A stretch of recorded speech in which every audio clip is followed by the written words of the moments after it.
Good afternoon, everyone. It is Monday, July 14th, 2025. We have a massive breakout move coming here on CPI tomorrow.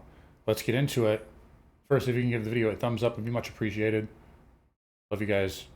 Please subscribe to the channel and can find me on carnivoretrades.com for swing trading alerts, analysis, and live day trading. We've been on fire really all year long, and highly recommend that if you're a swing trader or day trader. We do both.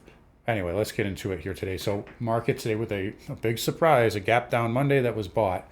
And we rallied all day long. And we actually caught the lows, or well, not the exact low, but off the lows this morning in the trading room. And still holding a runner into CPI tomorrow. And we actually rallied quite a bit. I didn't think we were going to follow through this much. I thought we would have kind of like a flat kind of close. I figured the dip would get bought, but I figured we'd have kind of a flat close. But nonetheless, pretty nice comeback here, led by the NASDAQ, up 35 basis points here. And, the Russell's still kind of chugging along. A couple of things to go over, though. Obviously, CPI tomorrow and bank earnings, which are very important. But this move here could result in certain sectors maybe finally getting that push. Should we get a maybe soft CPI print? Now, I'm not going to sit here and predict whether it's going to come in hot or soft. That's for the macro geniuses to figure out. I'm just here to say this is the game plan should these certain things happen, or there is a scenario where X, Y, Z can happen, right? And that's what we want to be ready for as traders. So I would say right now, and you guys know I've talked about certain sectors, VNQ, IYR, real estate here. Actually was tweeting about this, and just full disclosure, I do have a small position in DRN, which is long real estate, essentially the same thing as this. But you're going to see if we just put on the Bollinger Band with, and I love using this tool, but you can see this is as tight as it's been since July of last year. Why did we have this big breakout in July last year? Because of CPI. That was also coupled with what? The Russell, right? And again, you kind of see the same thing there. Bollinger Band's kind of on the lower end there, but not the point. The point is this was a big laggard sector, and we were looking for that to catch up, and this was the trade of the year for us last year. Actually caught it twice, which is amazing. But a lot of these XLV, right? It's kind of hammering on resistance here, hammering on resistance, can't get through it. The Dow pennant here, right? So there's a lot of sectors here. There's a lot of catch up out there, possibly. Not so much in tech land. And again, the positioning, the COTs are showing that tech is still kind of the least best risk reward. The best risk reward is the Dow and the Russell. So again, catch up trade essentially. Now, right, for tomorrow, we do have still, a call wall at 225. But, if we get an outsized enough move, that'll get blown through. So, that can easily go up to 230. And additionally, for tomorrow, if we look at SPY, this is really positive. So you got a little bit of a minor headwind at 28, but then, 30 up there, looks good. So, I mean, if the market goes down, it just, essentially that to me says the dip is likely going to get bought unless you have a really powerful move. Now, you do have the VIX inching up here with SPY. They're both green. I think that's hedging for CPI. So I don't really think we're going to see anything too negative tomorrow. Wednesday, on the other hand, could be a little bit of a different story. We have expiration, we got the reconciliation vote. So you now have volatility catalysts later in this week. But tomorrow, we'll see. Even things like Apple, right?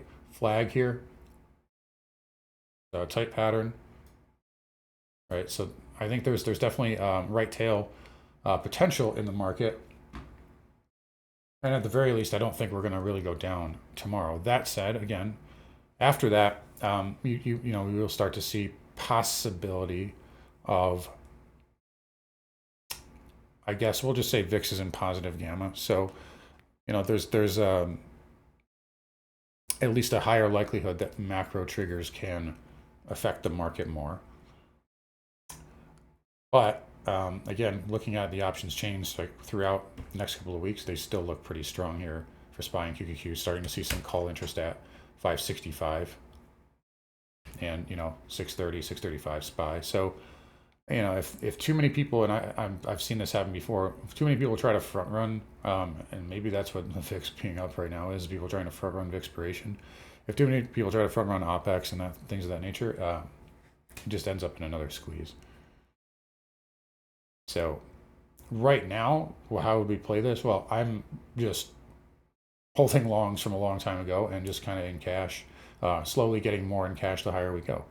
And you know, if it goes down, great, we can buy that next dip. And if it goes higher, good, we can continue making money.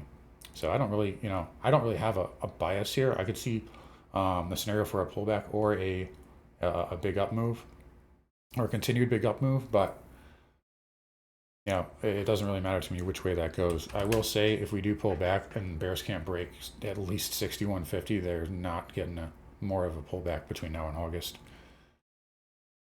So that's what we're looking at here. Qs again sideways here, nice tight range. Russell, Dow, Pennant, SMH here. Little dip there. It did come off the lows though. And IGV also powered up. Had that outside move Thursday, Friday, but nice bounce there. Market's set to close. Looks like Russell's inching up. Yeah, market's inching up now for the close. So we'll see. Yeah, transports inside day. Nothing doing there. Rates. So let's talk about. And here's the thing that put my images up. But here's the thing that could actually maybe be a thing to hurt the market. The 2-year here. If you get hot CPI, that's going up. Rate cut odds are going to tank. And this looks kind of like a failed breakdown right now. The long end, this is really strong. There's the bell, by the way. This is really strong. I'll tell you as well, those of you who are interested in TLT, this looks like a dog. Yeah, I don't see this holding 85 if this, you know, gets tested again. That said, you do have a little bit of hope in the sense that ZB still has pretty, I mean, it's not really lopsided, but you know, if you get a hot or cold CPI and bonds close green, these guys, large specs, might start covering. And you could, like, that's actually the most bullish. The most bullish thing that could happen for bonds tomorrow is a hot CPI and then bonds close green anyway. That would actually get me bullish. But right now, the trend is down on TLT.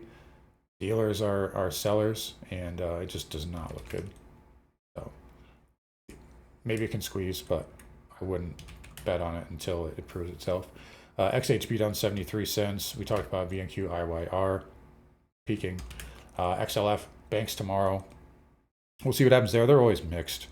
KRE, nice flag there ahead of bank earnings. Would prefer the 20 MA to catch up to price though. So there's KBE, same pattern, and then broker dealers at all-time highs. They'll probably all pump. Oil down 2% here. Nothing going on there. Possible lower high. XLE hung in there though. Save the XOP and OIH. OIH got to clear 250. Gas up fractionally here. Maybe you can, 360s resistance for now. And then this is my lotto idea here for tomorrow. Again, kind of like what I said about bonds. If we get a hot CPI and they rally anyway, the best thing would be a cool CPI and the dollar closes green. And there's a possibility of that happening. This is a nice failed low here. You got the divergence on the daily and the weekly. And positioning is pretty stacked on the dollar.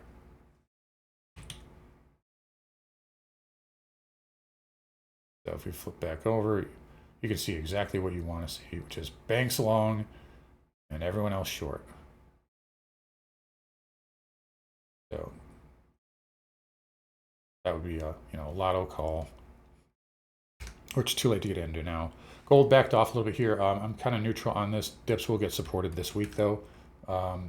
Silver, SLV hit 35. We told you about that call wall. It backed off of there. It might still go higher though. Silver tends to overshoot these price targets. Platinum backed off today, so did palladium. And then copper here, again, trying to flag. One more thing I'm going to show you too. Got a lot for you today. Bitcoin, this is, I think it's gonna get rugged. It already kind of did a little bit. And by the way, there's a big discrepancy between Binance and like everyone else today, because you got a pretty steep tail there on, this is Coinbase, and a smaller one there on Binance. But nonetheless, told you guys we're not really going to go much past 67 IBIT. And this morning when we gapped up, dealers did not move their hedges.